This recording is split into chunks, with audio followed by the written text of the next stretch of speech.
নমস্কার বন্ধুরা, আধ্যাত্মিক বাণী চ্যানেলে জানাই আপনাদের স্বাগত।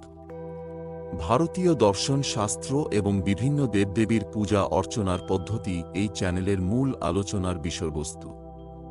প্রিয় বন্ধুরা, আপনি যদি আপনার জীবনে অনেক সমস্যার সম্মুখীন হন বা আপনার চাকরি বা ব্যবসায় অগ্রগতি করতে না পারেন এবং আপনার অর্থের ঘাটতি হয়, তবে আপনি সেগুলি থেকে মুক্তি পেতে এবং সংসারে উন্নতি আনতে কিছু প্রতিকার চেষ্টা করতে পারেন। এই প্রতিকারগুলি করলে আপনার জীবনে আসা সমস্ত সমস্যাই শুধু শেষ হবে না, বরং সাফল্য আপনার পা ছুঁতে শুরু করবে। আজ আমরা আপনাকে এমন কিছু প্রতিকারের কথা বলতে যাচ্ছি যা আপনার জীবনকে পুরোপুরি বদলে দিতে পারে। তাহলে আসুন জেনে নেওয়া যাক সেই প্রতিকার সম্পর্কে। বিস্তারিত আলোচনার আগে আপনি যদি চ্যানেলে নতুন হয়ে থাকেন তাহলে এই ধরনের আরও ভিডিও পাওয়ার জন্য অবশ্যই চ্যানেলটিকে সাবস্ক্রাইব করে রাখুন। আর ভিডিওটি থেকে যদি আপনি সমৃদ্ধ হয়ে থাকেন তাহলে ভিডিওটিতে একটি লাইক এবং আপনজনের মধ্যে শেয়ার করে দিবেন। আপনি যদি বাড়িতে প্রদীপ প্রজ্বলন করেন তবে প্রদীপের বাতিতে তুলার পরিবর্তে মৌলি সুতো ব্যবহার করুন। এতে আপনি তাৎক্ষণিক পূজার ফল পাবেন। 2. আপনি যদি চান যে আপনার বাড়িতে কখনো কোন রোগ না আসুক এবং কারো কুনজর না পড়ে এবং আপনার বাড়িতে সুখ শান্তি থাকুক, তাহলে আপনার বাড়ির প্রধান দরজার সামনে জায়গাটি প্রতিদিন পরিষ্কার জল দিয়ে ধুয়ে ফেলুন। 3. ভোর 4টে থেকে 6টা পর্যন্ত সময়টি মা লক্ষ্মী ও ভগবান বিষ্ণুর। এই সময়ে দেবী লক্ষ্মীর আরাধনা করলে দ্রুত লক্ষ্মী প্রাপ্তি হয়। 4. যখনই আপনি কাউকে কিছু দান করেন, বাড়ির প্রধান ফটকের ভিতর দাঁড়িয়ে তা দান করুন। এতে দানের পূর্ণ সুফল পাওয়া যায়। 5. যদি বাড়িতে ঝগড়া বিবাদ চলতে থাকে এবং মারামারিতে পরিণত হয়, তাহলে সপ্তাহে একবার ঘর পরিষ্কার করার সময় জলে 1 চিমটি লবণ দিয়ে মেঝে মুছতে শুরু করুন। 6. যদি কোথাও আপনার টাকা আটকে থাকে এবং আপনি তা ফেরত পেতে চান, তাহলে নারকেলের ভেতরে চিনি ভরে অশ্বত্থ গাছের নিচে পুঁতে দিন। মনে রাখবেন নারকেলের ছিদ্রটি যেন উপরের দিকে থাকে। 7. প্রথম সন্তানের প্রথম দাঁত ভেঙে গেলে তা কোথাও পড়তে দেওয়া উচিত নয়। এটি একটি রূপোর বাক্সে ভরে সিন্দুক বা আলমারিতে গুছিয়ে রাখুন। এটি করলে বাড়িতে কোনো আর্থিক সমস্যা হবে না। 8. পূর্ণিমার দিনে সূর্য ওঠার আগে খুব ভোরে অশ্বত্থ গাছে দেবী লক্ষ্মী অধিষ্ঠান করেন। এই সময় অশ্বত্থ গাছের পূজা করলে আকস্মিক ধন সম্পদ আসে নয়।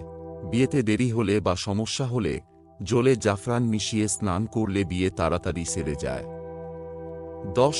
মা বোনেরা, একটি লাল সুতো বুড়ো আঙুলে বেঁধে সূর্যোদয়ের আগে গায়ত্রী মন্ত্র পাঠ করলে কখনো গর্ভপাত হয় না।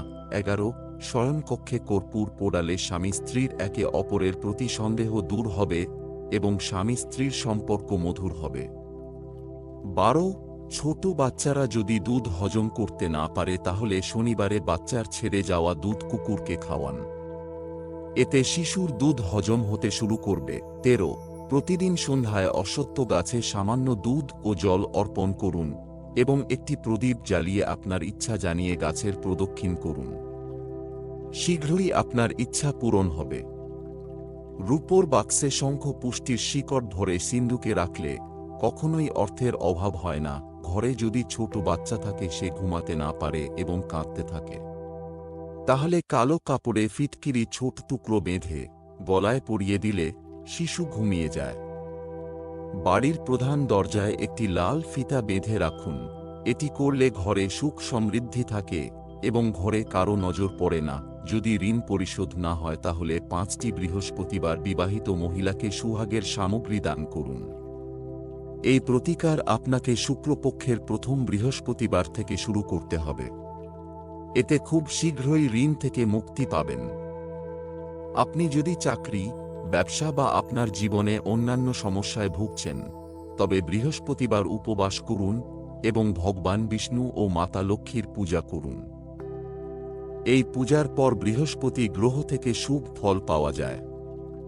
বেদ এবং পুরাণে বৃহস্পতিকে সম্পদ সমৃদ্ধি এবং সৌভাগ্যের জন্য প্রধান কারণ হিসেবে বিবেচনা করা হয়।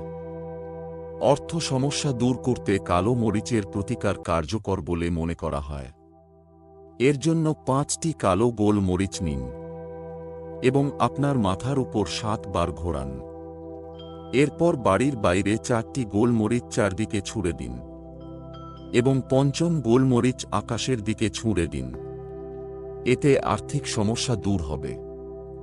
হিন্দু ধর্মের গরু খুবই পূজনীয়।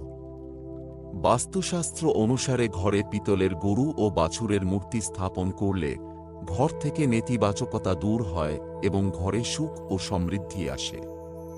এছাড়াও বাস্তুশাস্ত্র মতে ঘরে ধাতব মাছ রাখা খুবই শুভ। বৃহস্পতিবার আটা মাখিয়ে 2টি রুটি তৈরি করুন এবং একটিতে হলুদ এবং অন্যটিতে ছোলার ডাল রাখুন। উভয় রুটি গরুকে খাওয়ান। এতে বিবাহ দ্রুত সম্পন্ন হয়। আজকের ভিডিওটি এই পর্যন্তই। ভিডিওটি দেখে ভালো লাগলে চ্যানেলটিকে সাবস্ক্রাইব করে ভিডিওটিতে লাইক এবং শেয়ার করতে ভুলবেন না।